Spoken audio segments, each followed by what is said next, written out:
Square charger YouTube চ্যানেলটি এখনও যদি সাবস্ক্রাইব না করে থাকেন তাহলে অবিলম্বে সাবস্ক্রাইব করে পাশের বেল আইকনটি প্রেস করে দেবেন।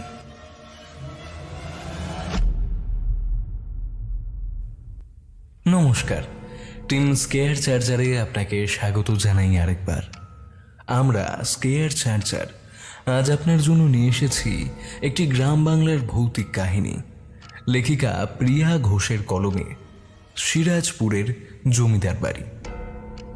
আজকের গল্প পাঠে ও গল্পের সূত্রধার আমি অভিক।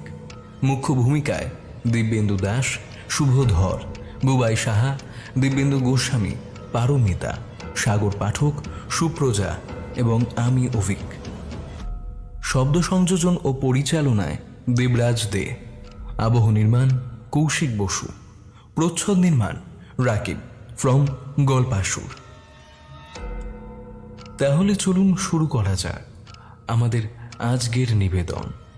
লেখিকা প্রিয়া ঘোষের কলমে গ্রাম বাংলার ভৌতিক গল্প সিরাজপুরের জমিদার বাড়ি।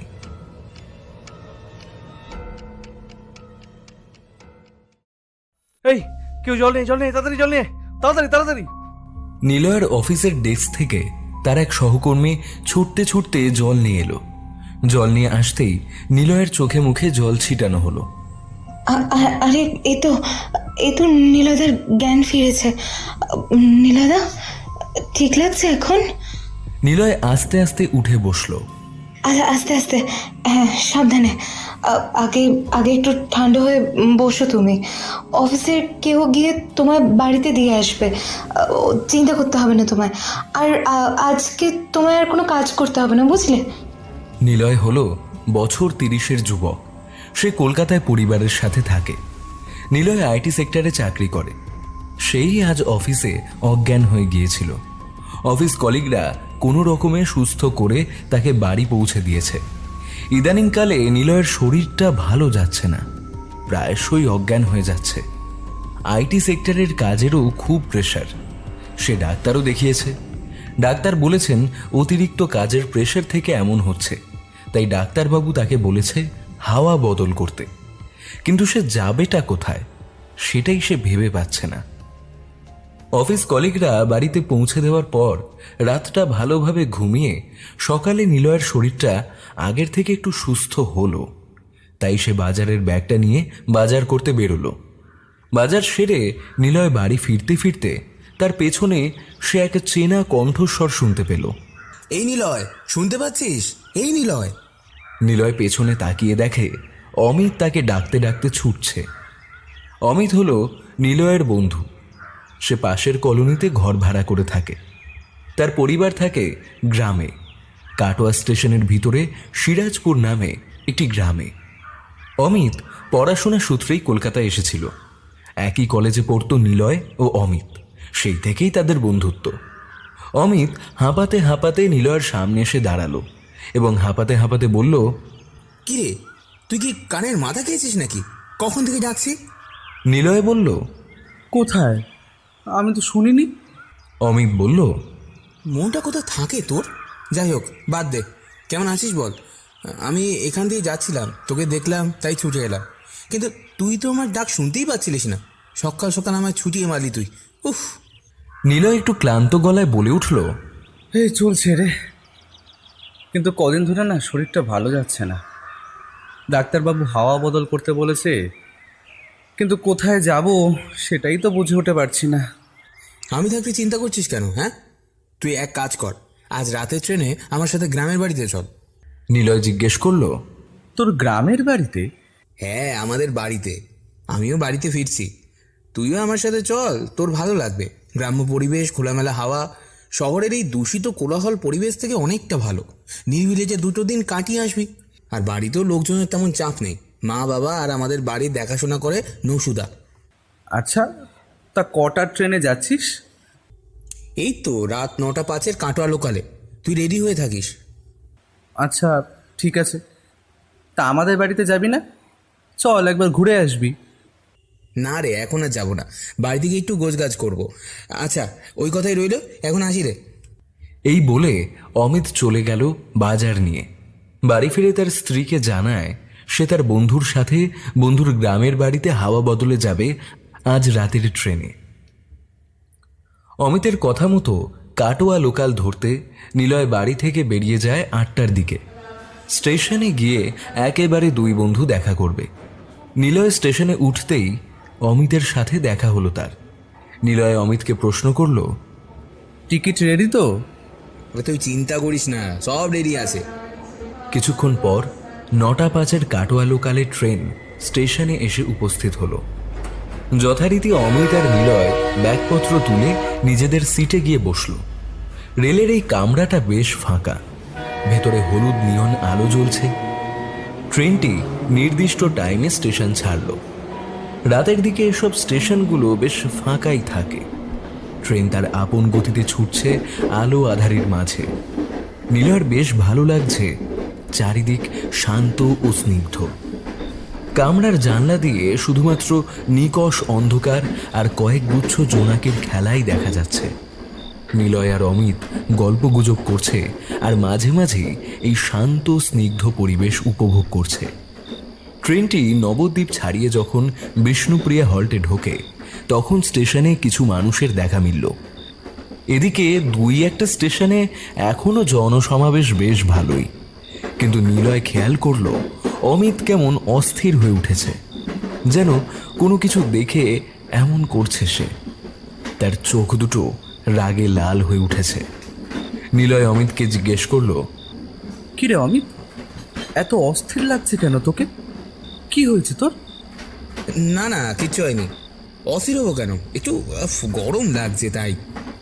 কিন্তু এই বলে অমিত আবার ফিসফিস করে বলে উঠল, এখানেই সব হয়েছে, সব কিছুর মূলে তো এই জায়গা।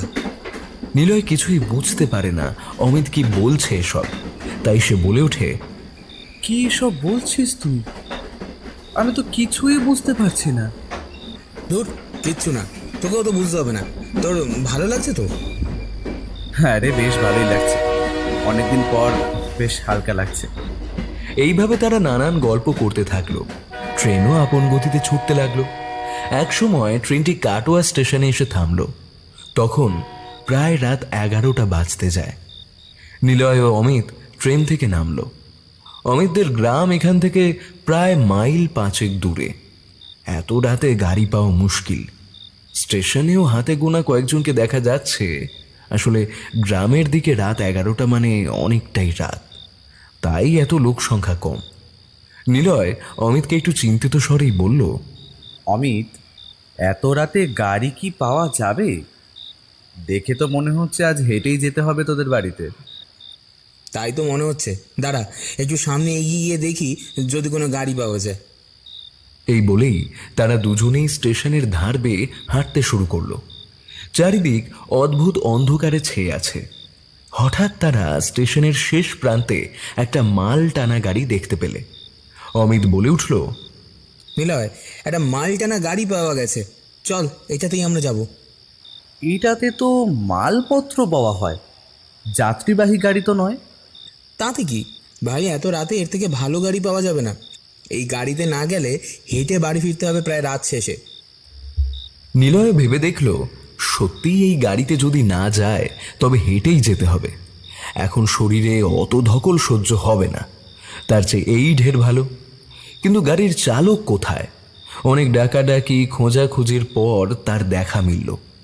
লোকটি গাড়ির ভেতরে ঘুমিয়ে পড়েছিল। অমিত ও নিলয়ের ডাকে তার ঘুম ভেঙেছে। লোকটির চেহারা অত্যন্ত ছিপছিপে মনে হচ্ছে, কতদিন ঠিক করে হয়তো খায়নি। গায়ের রং এতটাই কালো যে অমাবস্যার নিকষ কালো অন্ধকারে সে একেবারেই মিশে গেছে।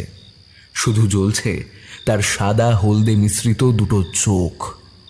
চোখ দুটো তন্দ্রাচ্ছন্ন, হয়তো অনেকদিন ঠিক করে ঘুমও হয়নি তার।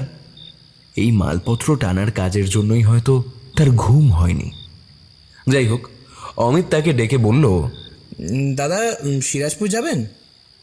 তখন লোকটি উত্তর দিল, বাবু, যেতে পারি, কিন্তু আমার গাড়িতে তো মালপত্র বওয়া হয়, আপনাদের কোনো অসুবিধা হবে না তো?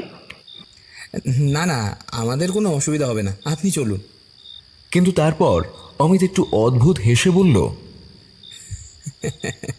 আজ তো আমাদের যেতেই হবে, না হলে আমরা পঞ্চনশ্বর হব কি করে?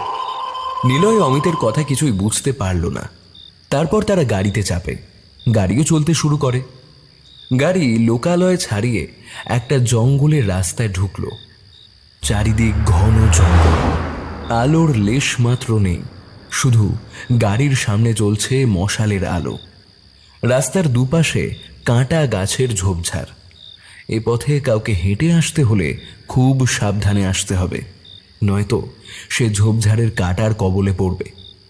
আচ্ছা অমিত, তোদের বাড়ি যাওয়ার জন্য এইটা ছাড়া আর কোনো রাস্তা নেই? এই রাতের বেলা জঙ্গলের রাস্তা ধরে যাওয়াটা কি ঠিক হচ্ছে? যদি কোনো বন্যপ্রাণীর কবলে পড়ি আমরা, তখন? ভয় পাবেন না দাদাবাবু, কিচ্ছু হবে না। সিরাজপুর যাওয়ার এটাই শর্টকাট রাস্তা। আর এই জঙ্গলে তেমন বন্য পশু নেই, কয়েকটা হয়তো শেয়াল টেয়াল আছে, ওরা মানুষের শব্দ পেলে এদিকে আসে না। হ্যাঁ রে, তুইও তো ভয় পাস না, কিচ্ছু হবে না। গাড়ি আবার জঙ্গলের রাস্তা ধরে চলতে শুরু করলো। মিনিট 5 পর হঠাৎ গাড়ির চালক গাড়ি থামালো।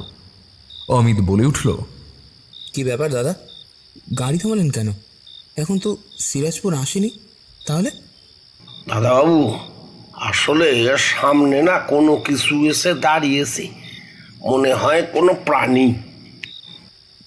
মানে কি এসে দাঁড়িয়েছে?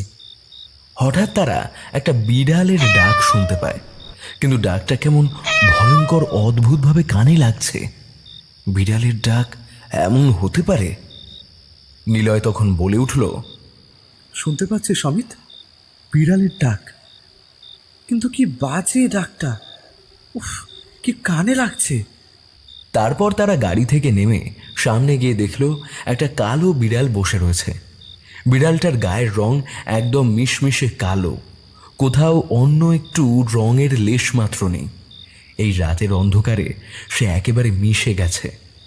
কেবল তার চোখ দুটো সবুজ জল জল করছে, আর তার গলার স্বরটা কেমন যেন ভয়ঙ্কর, আর সে তার হিংস্র দাঁত বের করে ডাকছে। তাকে দেখলে যে কোনো দুর্বল হৃদয়ের মানুষরা ভয় পেতে বাধ্য। অমিত বিড়ালটাকে তাড়াতেই বিড়ালটা শো করে জঙ্গলের মধ্যে মিলিয়ে গেল। নিলয় একটু ভয় পেয়ে ঢোক গিলে বলে উঠল,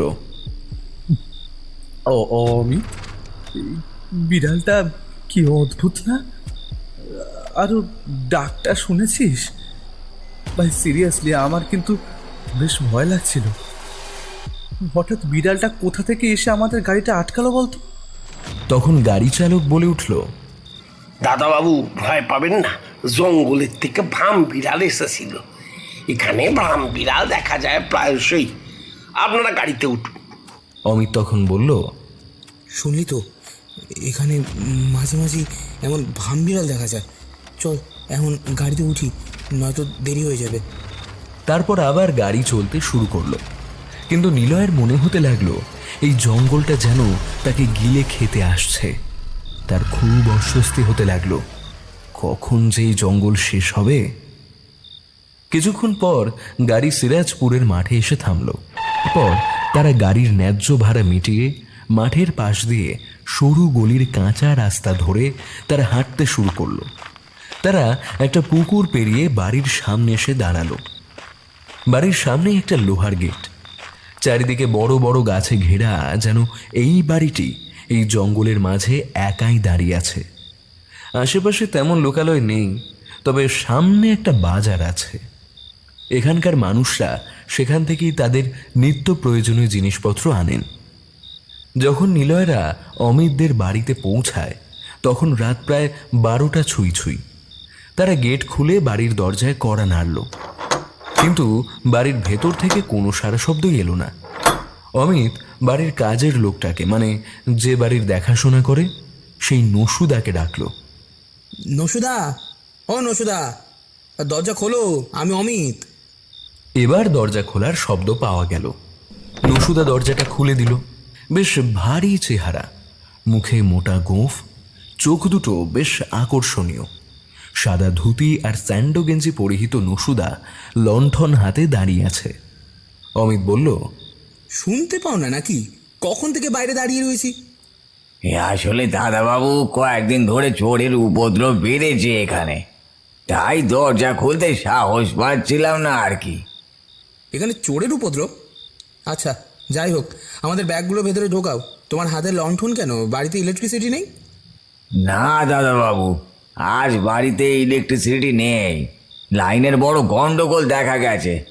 অনেক চেষ্টা করা হয়েছে কিন্তু তাও ঠিক হয়নি। এই বলে নসুদা ব্যাগগুলো নিয়ে বাড়ির ভেতরে ঢুকলো। অমিত আর নিলয়ও বাড়ির ভেতরে ঢুকলো। বাড়িতে ইলেকট্রিসিটি নেই, চারিদিকে মোমের আলো জ্বলছে। বাড়িতে বসার ঘরে ঢুকতেই দেখা যায় সোফার পাশে আরামকে দাঁড়ায় অমিতের বাবা বসে টেপ রেকর্ডারে গান শুনছেন। তিনি অমিতদের দেখে গানটা বন্ধ করলেন। অমিত গিয়ে প্রণাম করলো। বাবা, ও নিলয়, আমার কলেজের বন্ধু, দুদিন আমাদের বাড়িতে ঘুরতে এসেছে।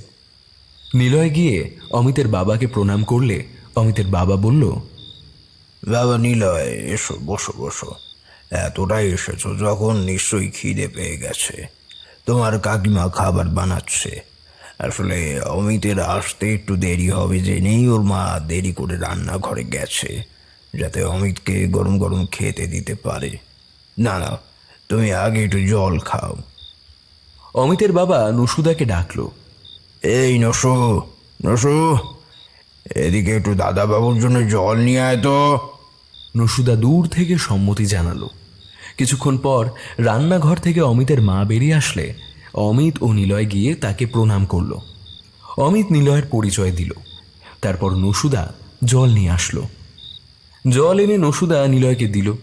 কিছুটা জল খাওয়ার পর নসুদা অদ্ভুতভাবে হেসে নিলয়কে জিজ্ঞেস করলো, কি দাদাবাবু, এই জলটা কেমন লাগছে? নিলয় ভেবে উঠতে পারল না জল কেমন লাগছে, এই কেমন প্রশ্ন। সে কথা ভাবতে ভাবতে গ্লাসের দিকে তাকাতেই ভয়ে আঁতকে উঠল। সে ভয় চিৎকার করল, এ কি? রক্ত? রক্ত কোথা থেকে আসলো? আ- আমি আমি রক্ত খেয়ে ফেললাম। সে এই বলে হাত থেকে গ্লাসটা ফেলে দিল। সাথে সাথে গ্লাসটা মেঝেতে পড়ে ভেঙে টুকরো টুকরো হয়ে গেল।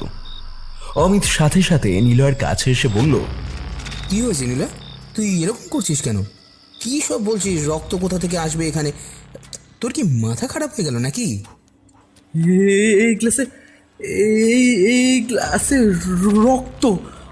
আমি আমি রক্ত দেখেছি। আমি আমি কি খেয়ে ফেললাম?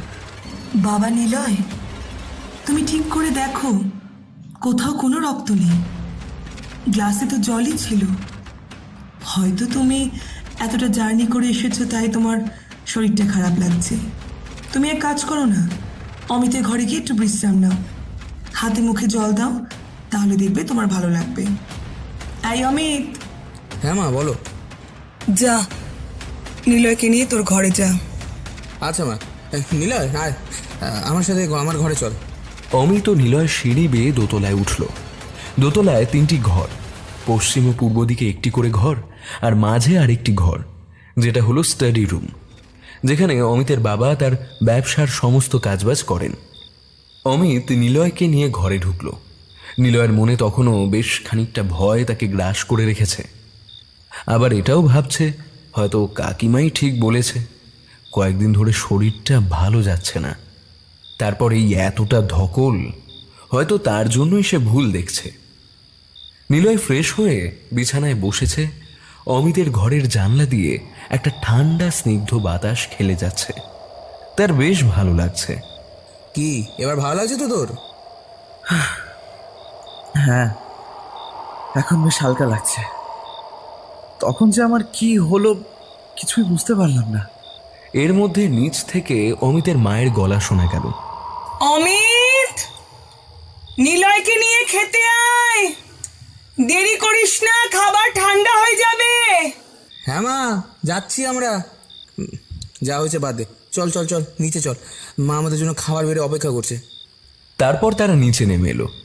খাওয়ার টেবিলে নানান রকমের পদ সাজানো। অমিতের মা যত্নের সাথে তাদের খাবার পরিবেশন করলো। নিলয় ও অমিত খুব তৃপ্তির সাথে খেলো। খাওয়া দাওয়ার পর তারা ঘরে ফিরে দুজনেই বিছানায় গাটা এলিয়ে দিল। কিছুক্ষণের মধ্যে তাদের চোখে ঘুম নেমে আসলো। পশ্চিমের জানালাটা খোলাই রেখেছে তারা, তাতে মৃদুমন্দ বাতাস খেলে যাচ্ছে ঘরে। কিন্তু বেশ কিছুক্ষণ পর নিলয়ের ঘুমটা ভেঙে গেল কিছু একটা উপর থেকে নিচে পড়ার শব্দে। সে আচমকা শব্দে ভয় পেয়ে গেল। এমন সময় সে খেয়াল করল সে যেন খুব শীতল জিনিসের স্পর্শে রয়েছে। সে অন্ধকারে হাতড়াতে হাতড়াতে অমিতের গায়ে তার হাত পড়ল। হাত পড়া মাত্রই সে চমকে উঠল।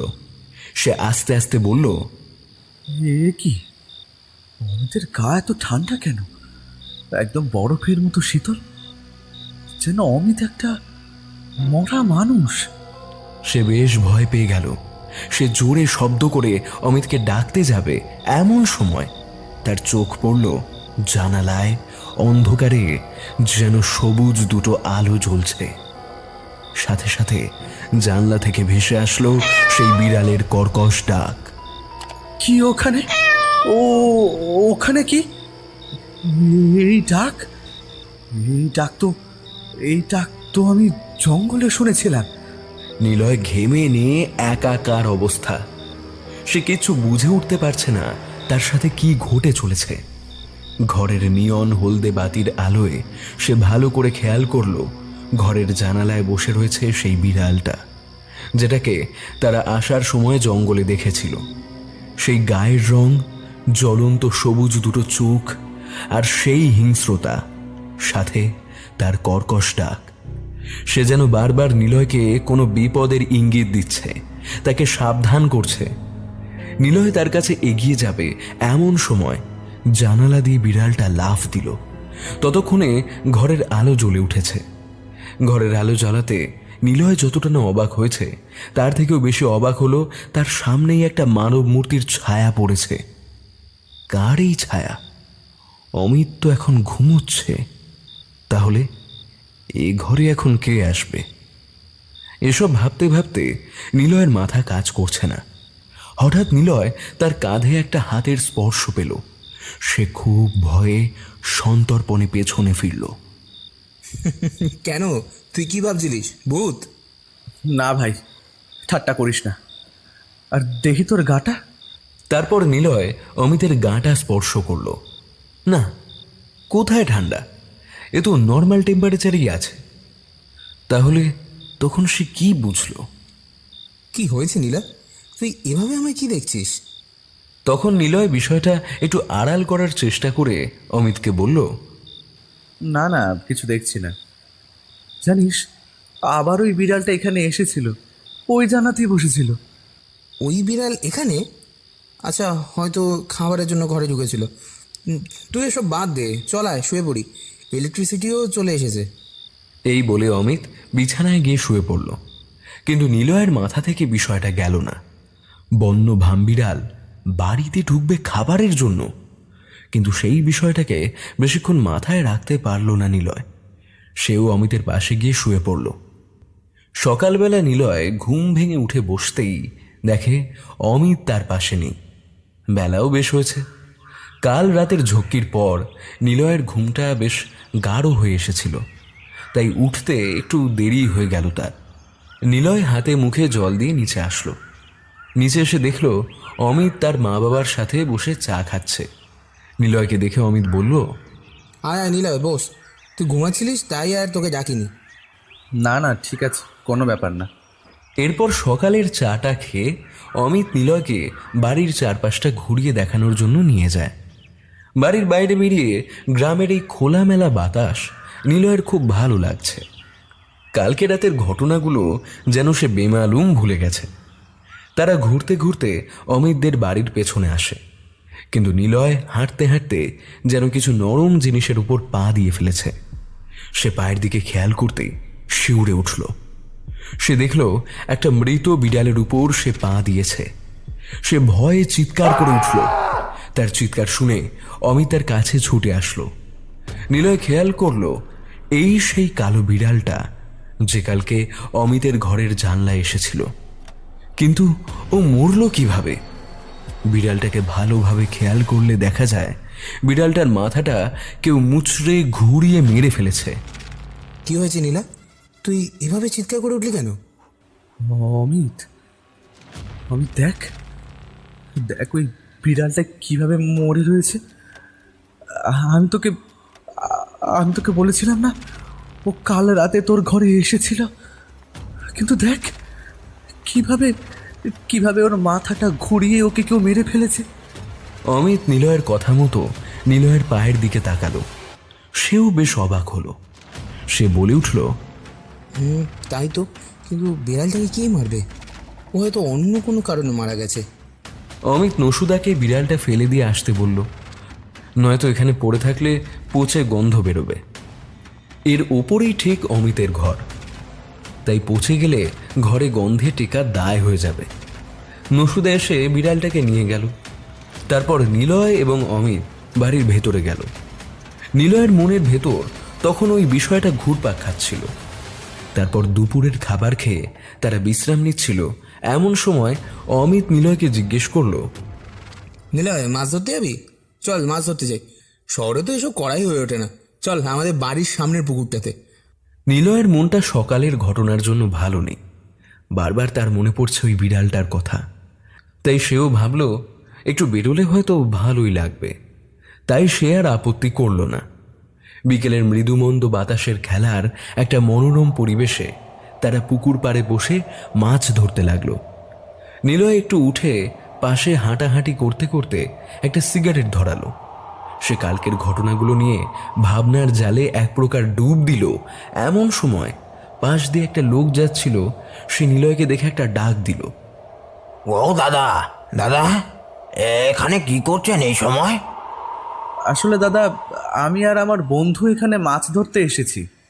মাছ ধরতে? হ্যাঁ, আচ্ছা, তার পুকুর পেলেন না? এই বাড়ির সামনের পুকুরই পেলেন?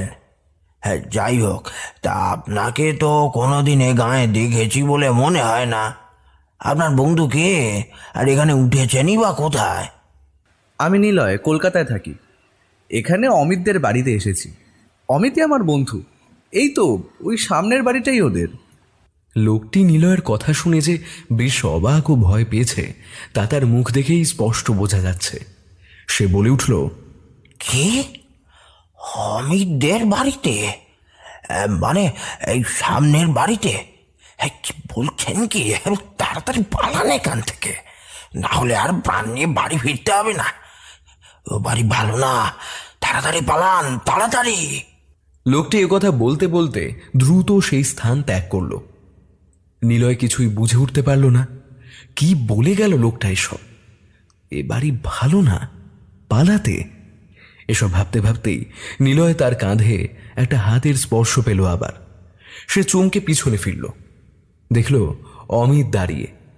কিরে, কোথায় গেছিলিস? আমি কখন থেকে তোকে খুঁজে বেড়াচ্ছি। শেষে দেখলাম তুই এখানে দাঁড়িয়ে। চল চল বাড়িতে চল, মাছ তো প্রায় ধরাই হয়ে গেছে। তারপর নিলয় ও অমিত বাড়ি ফিরে আসলো। নিলয় শুধু ভেবেই চলেছে কাল থেকে তার সাথে সব কি ঘটছে। এমন সময় অমিতকে তার বাবা তার স্টাডি ঘরে ডাকলো। একটা জরুরি আলোচনা আছে তাদের ব্যবসা নিয়ে। তাই অমিত চলে গেল। নিলয়ের এই আলোচনায় যাওয়া ঠিক হবে না। তাদের ব্যবসায়িক আলোচনার মধ্যে তার না থাকাই ভালো। নিলয় ভাবল সন্ধে হয়েছে, এখন একটু তেলে ভাজা হলে মন্দ হয় না। সে বিকেলে মাছ ধরার সময় যখন আশপাশটা ঘুরে দেখছিল তখন সে বাড়ি থেকে একটু সামনে একটা তেলে ভাজার দোকান দেখেছিল। তাই সে তেলে ভাজা আনতে বেরিয়ে পড়ল। সে দোকান থেকে বাড়ির সকলের জন্য তেলে ভাজা নিয়ে বাড়ি ফেরার পথ ধরল। বাড়ি ফিরতে ফিরতে হঠাৎ খেয়াল করল বাড়ির একদম সামনের রাস্তার পাশের ঝোপ থেকে কেমন অদ্ভুত একটা গোঙানির শব্দ পাওয়া যাচ্ছে। কোনো হিংস্র প্রাণীরই বোধ হয়। নিলয় ঝোপ সরিয়ে দেখার সাহস করে উঠতে পারছে না। হঠাৎ এক পা করে প্রাণীটি বেরিয়ে আসতে থাকলো। নিলয় চমকে উঠে বলল, এ কি, কি বেরোচ্ছে ঝোপ থেকে?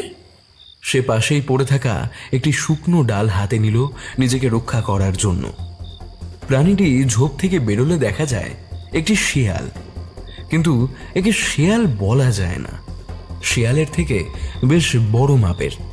হিংস্র দুটো দাঁত তার চোয়াল থেকে বেরিয়ে এসেছে, চোখ থেকে যেন আগুন ঝরছে। সে আস্তে আস্তে নিলয়ের দিকে এগিয়ে এসে যেই মুহূর্তে নিলয়ের উপর ঝাঁপ দিতে যাবে, এমন সময় নিলয় সাহস করে লাঠিটা সজোরে তার মাথার উপর বসিয়ে দিল। তৎক্ষণাৎ শেয়ালটি মাটিতে লুটিয়ে পড়ল। নিলয় বেশ ভয় পেয়ে গেল। সে কি করবে এখন কিছুই বুঝে উঠতে পারছে না। সে এক দৌড়ে কোনো রকমে বাড়ির ভেতরে ঢুকল। বাড়ির ভেতরে ঢুকে দেখল অমিত নিচে সোফাতে বসে রয়েছে। সে হাঁপাতে হাঁপাতে বলল, অমিত, অমিত, তাড়াতাড়ি তাড়াতাড়ি বাইরে চল। নিলয়ের এমন অবস্থা দেখে অমিত নিলয়ের কাছে জানতে চাইল, কি হয়েছে? তুই এমন হাঁপাচ্ছিস কেন? আর কোথায় গিয়েছিলিস? তোকে সন্ধ্যা থেকে তো খুঁজে বেড়াচ্ছি। তুই তুই তাড়াতাড়ি বাইরে চল। আসলে আসলে আমি সামনেই গিয়েছিলাম, বুঝলি তো। আসার সময় বাড়ির বাইরে একটা শিয়াল আমায় তাড়া করলো। কি বলছিস কি? চল বাড়ির বাইরে চল তো দেখি। অমিত নিলয়ের সাথে বাইরে গেল, কিন্তু কোথায় সে শেয়াল? বাড়ির বাইরের ঝোপে কিচ্ছু নেই। আমি তো এখানেই শিয়ালটাকে মারলাম। ও তো এখানেই পড়েছিল। কোথায় গেল? হয়তো তোর আঘাতে ও মরেনি, ভয়ে পালিয়েছে। বাদ দে, তোর হাতে তো দেখছি তেলে ভাজা। এটা আনতেই বাইরে গেছিলিস? তা আমায় বলবি তো, আমি নাসুদাকে দিয়ে আনিয়ে নিতাম। তোর আবার যাওয়ার কি দরকার ছিল? দেখছিস তো, আর যদি কোনো বিপদ ঘটতো তাহলে? অমিত নানান কথা বলতে থাকলো। নিলয় বুঝতে পারল অমিত এই ব্যাপারটাকে অতটা গুরুত্ব দিচ্ছে না। হয়তো ওইগুলোর সাথেও অভ্যস্ত, এখানকার ছেলেও। কিন্তু নিলয় খেয়াল করল অমিতের হাতের কনুইয়ের দিকে কাদামাটি লেগে রয়েছে। কিন্তু কাদামাটি কোথা থেকে আসলো ওর হাতে? ও তো বাড়ির ভেতরেই ছিল। নানান প্রশ্নে নিলয়ের মাথা জর্জরিত হয়ে গেল। তার মাঝেই আবার অমিত বলল, কিরে, কি ভাবছিস? চল ভেতরে চল, তেলে ভাজাগুলো তো তাকিয়ে আছে, ওগুলো তো খেতে হবে নাকি? নিলয়ও আর কথা বাড়ালো না। সে অমিতের সাথে ভেতরে চলে গেল। অমিতের মা মুড়ির সাথে সেগুলো মেখে দিল। অমিত নানান গল্প করতে থাকলো, কিন্তু নিলয়ের মন সেদিকে নেই। সে কাল থেকে ঘটে যাওয়া ঘটনাগুলো নিয়ে আবার ভাবনায় ডুব দিল, কিন্তু শেষ পর্যন্ত কোনো ঘটনারই কুল কিনারা করতে পারল না সে। রাতে বিশেষ খাওয়ার ইচ্ছে তার না থাকলেও সবার জোড়াজুড়িতে কোনো রকমের রাতের খাওয়া সেরে অমিত ও নিলয় শুয়ে পড়ল। কিন্তু নিলয়ের ঘুম কতটা সময় পরে ভেঙে গেল তা জানা নেই। তবে তার ঘুম ভেঙে গেল অদ্ভুত একটা সুন্দর বাতাসে ভেসে বেড়ানো সুবাসের কারণে। কিন্তু এই সুবাস কোথা থেকে ভেসে আসছে? বাড়ির আশেপাশে তো কোনো সুন্দর গাছ দেখেনি নিলয়। তবে কিছুক্ষণ পর সে বুঝতে পারল যে এ তো কোনো ফুলের গন্ধই নয়, কিন্তু গন্ধটা বড্ড নেশা ধরিয়ে দিচ্ছে। হঠাৎ বারান্দায় রেলিং ধরে যেন কোনো নারী নূপুর পায়ে ছমছম করে দৌড়ে এদিক থেকে ওদিকে গেল। এত রাতে কে বারান্দায় দৌড়াচ্ছে? নিলয় উঠে বারান্দায় এসে দেখে, না, কেউ নেই। তাহলে এদিকে ততক্ষণে বাড়িটা সেই সুবাসে ভরে উঠেছে। মাথা ঝিমঝিম করছে নিলয়ের। হঠাৎ তার চোখ যায় বিছানার দিকে। বিছানায় তাকাতেই নিলয় ভয়ে আঁতকে উঠল। সে উৎকণ্ঠার সাথে বলে উঠল, অমিত, অমিত কোথায় গেল? এই ঘর থেকে বেরোনোর একমাত্র রাস্তা তো এটাই। তাহলে সে গেলে তো আমি দেখতেই পেতাম। সে গেল কোথায় তাহলে? সে কি আমার ঘুম ভাঙার আগেই উঠে গিয়েছিল? কিন্তু আমার ঘুম তো অত গভীর নয় যে একজন আমার পাশ থেকে উঠে চলে গেল আমি টেরই পেলাম না। এবার নিলয়ের চোখ গেল অমিতদের স্টাডি রুমে। সে ঘরে আলো জ্বলছে, বেশ কিছু গলাও শোনা যাচ্ছে ঘর থেকে। মনে হচ্ছে ঘরে 2-3 জন মিলে কিছু আলোচনা করছে। এত রাতে কারা এই ঘরে? নিলয় কৌতূহল বশত ঘরের দরজা খুলতে উদ্যত হবে, এমন সময় কোথা থেকে যেন লাগাম ছাড়া ঝোড়ো হাওয়ার দল বেঁধে এসে উপস্থিত। ঝোড়ো হাওয়ার দাপটে শটাং করে ঘরের ভেতরের দরজাটা খুলে গেল। দরজাটা খুলতেই নিলয়ের চোখ গেল ঘরের ভেতর। নিলয়ের দৃষ্টি ঘরে যেতেই সে যা দেখল তাতেই তার গলা থেকে একটা স্বর বের করার মতো আর ক্ষমতা নেই। তার হৃৎপিণ্ড থেমে যাবার জোগাড় হয়েছে। সে ধপ করে বসে পড়ল দরজার বাঁ দিকে। সে ঘরের ভেতর যা দেখল তাতে যে কোনো মানুষকে তার ভয়ের চরম সীমায় পৌঁছে দিতে বাধ্য। সে ঘরের ভিতর দেখল 3টি মুন্ডহীন দেহ, যারা নিজেদের মধ্যে নানান আলোচনায় ব্যস্ত।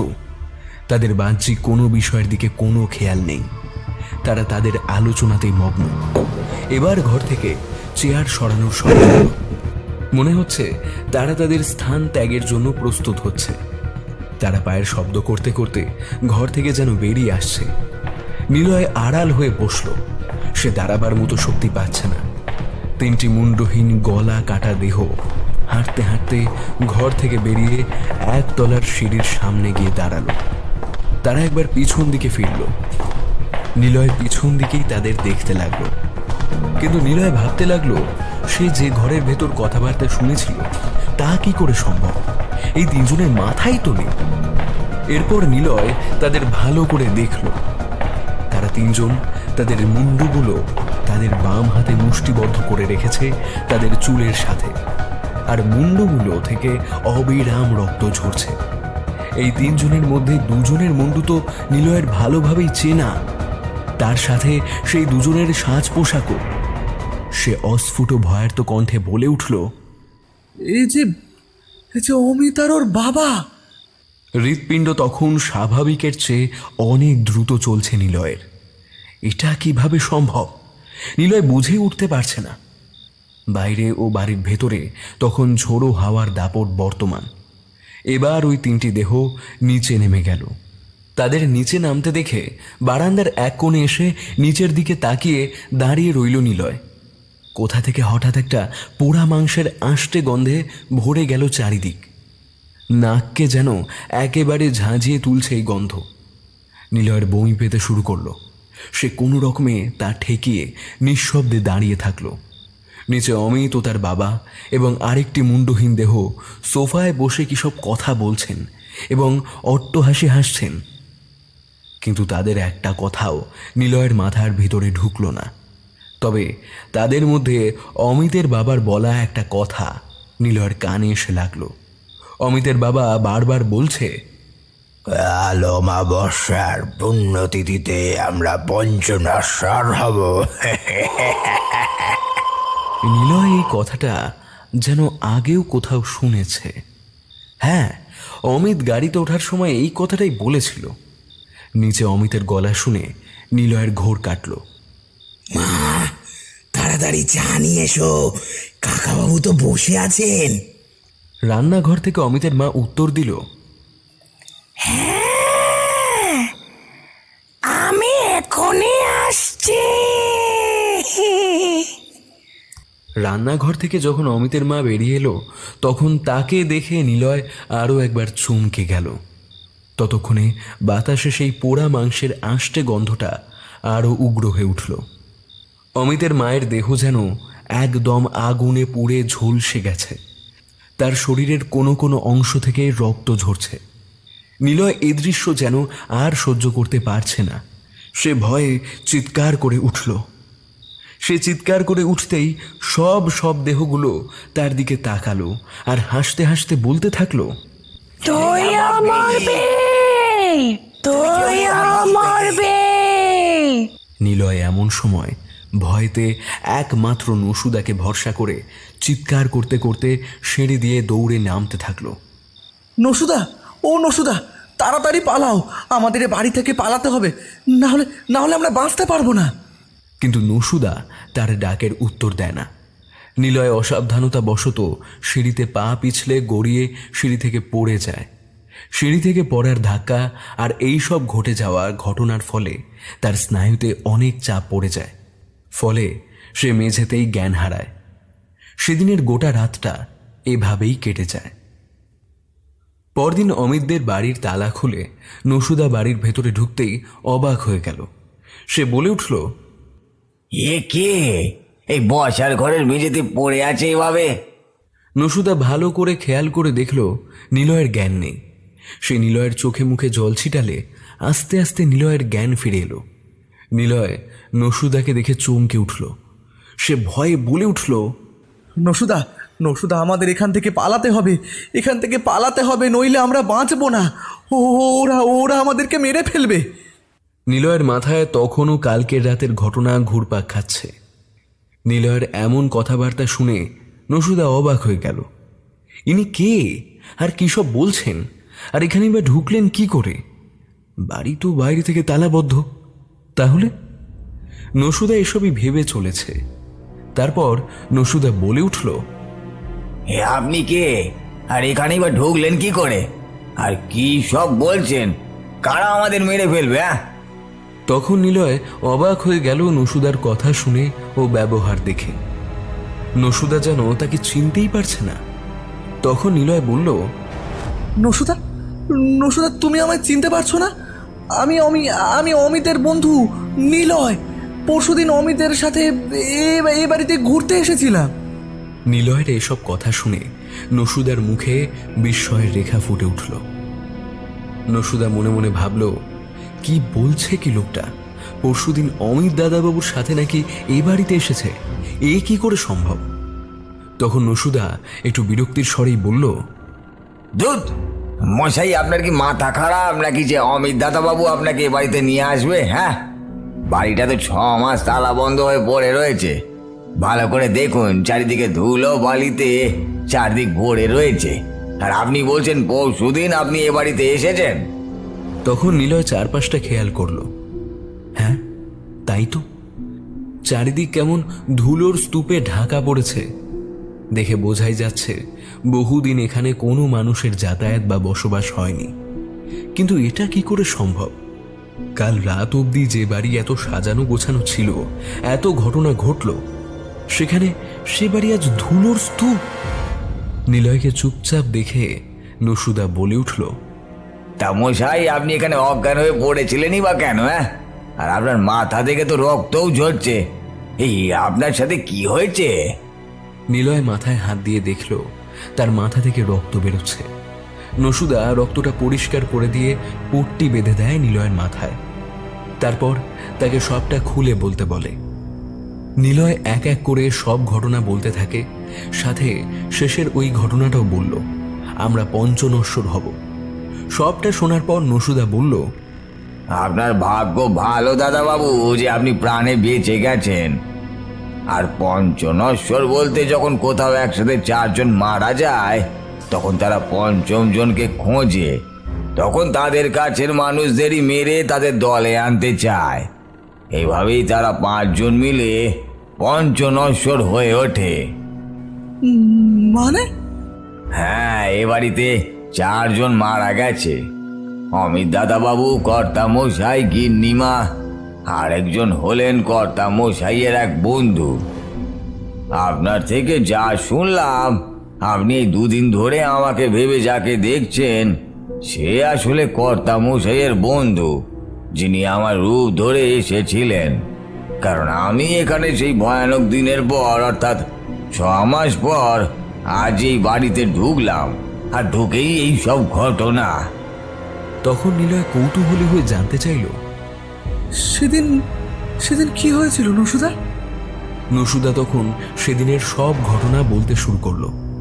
সেদিন দাদাবাবু ব্যবসার কাজ সেরে তার বন্ধুর সাথে কাটোয়া লোকাল ধরে ফিরছিলেন।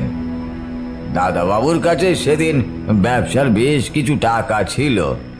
বিষ্ণুপ্রিয়া হল থেকে কিছু লোক সেদিন কর্তা মশাইদের একই কামরায় উঠেছিল। তারা কর্তা মশাইয়ের কাছে অত টাকা দেখে লোভে পড়েছিল। আসলে তারা ছিল বড় মাপের চোর গুন্ডা। তার আগের দিনই অমিত দাদাবাবুও বাড়িতে এসেছিলেন। কর্তা মশাই বাড়িতে ফিরেই তার বন্ধু অমিত দাদাবাবুকে নিয়ে তার স্টাডি রুমে বসে ব্যবসায়িক আলোচনা করছিলেন। এমন সময় বাড়ির দরজায় কড়া নড়ে উঠল।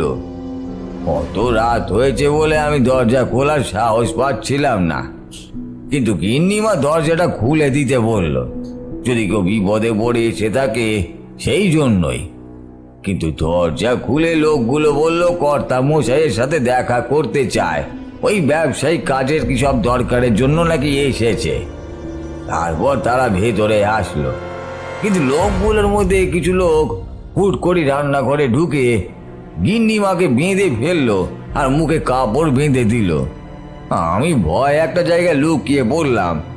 লোকগুলো সেই বিষ্ণুপ্রিয়া হল থেকে কর্তামশাইদের পিছু নিয়েছিল। আর ওই লোকগুলোর মধ্যে কিছু লোক ওপরে স্টাডি ঘরে গেল। ঘর থেকে কর্তামশাইয়ের করুণ আর্তনাদ ভেসে আসলো কিছুক্ষণ পর। তারপর তারা ঘর থেকে সব টাকা নিয়ে নিচে নেমে এসে গিন্নিমার গায়ে আগুন ধরিয়ে দিল। গিন্নিমা যতক্ষণ না পুরোপুরি শেষ হয়ে গেলেন ততক্ষণ ওরা এ বাড়িতেই ছিল। তারপর তারা চলে গেল। উপরের ঘর থেকে রক্ত সিঁড়ি বেয়ে নিচে নেমে আসছে। আমি দৌড়ে উপরের ঘরে গিয়ে সব দেখে শিউরে উঠলাম। তিনজনেরই দেহ থেকে মুন্ডুগুলো আলাদা হয়ে পড়ে রয়েছে। তাদের মুন্ডুচ্ছেদ করেছে গুন্ডাগুলো, আর সাথে সারা ঘরটাকে লন্ডভন্ড করেছে ওই গুন্ডাগুলো। ঘরের অবস্থা থেকে স্পষ্টই বোঝা যাচ্ছিল তাদের মধ্যে বেশ ধস্তাধস্তি হয়েছে। তারপর ওই 4টি দেহের দাহ কার্য করা হলো। গ্রামের আমরা সবাই মিলেই করলাম। তারপর আমি বাড়িতে তালা দিয়ে গ্রামের বাড়িতে চলে যাই। গ্রামের সবাই বলছিল এ বাড়িতে নাকি রাত হলেই নানান রকমের শব্দ পাওয়া যায়। অনেকদিন পর আজ আমি এখানে এসেছিলাম বাড়িটার অবস্থা দেখতে। এসেই আপনাকে এইভাবে পড়ে থাকতে দেখলাম। এবার নিলয় বুঝতে পারল তার সাথে ঘটে যাওয়া ঘটনাগুলোর অর্থ। কেন প্রথমে কালো বিড়াল? কারণ কালো বিড়াল সবার আগে অশুভ শক্তির আঁচ পেয়ে যায়। তারপর শিয়াল। গ্রামের ওই লোকটা কেন অমন বলেছিল, আরও বাকি সবগুলো ঘটনার যোগসূত্র সে পেয়ে যায়। নিলয় মনে মনে ভাবল সে 2 দিন অতৃপ্ত আত্মাদের সাথে থেকেছে। এই কথা ভাবলেই তার গা শিউরে উঠছে। তার সত্যিই বেশ ভালোই হাওয়া বদল হয়েছে, আর দরকার নেই। সে সকালে ট্রেন ধরে বাড়ি ফিরে গেল। শেষ হলো সিরাজপুরের জমিদার বাড়ি। গল্পটি কেমন লাগলো অবশ্যই জানান আমাদের কমেন্ট বক্সে। ভালো লাগলে অবশ্যই লাইক, শেয়ার ও সাবস্ক্রাইব আপনারা করবেন, সেটা আমাদের জানা কথা। এবং আমরা কিন্তু আপনাদের জন্য পরপর এই চ্যানেলেও গল্প নিয়ে আসছি, আমাদের থ্রিল চার্জার চ্যানেলের পাশাপাশি। তাই আমরা আপনাদের কাছে অনুরোধ করব আপনারা এই চ্যানেলটিকেও সমান ভালোবাসা দেবেন এবং ভৌতিক গল্পের আমেজকে অব্যাহত রাখবেন। ধন্যবাদ।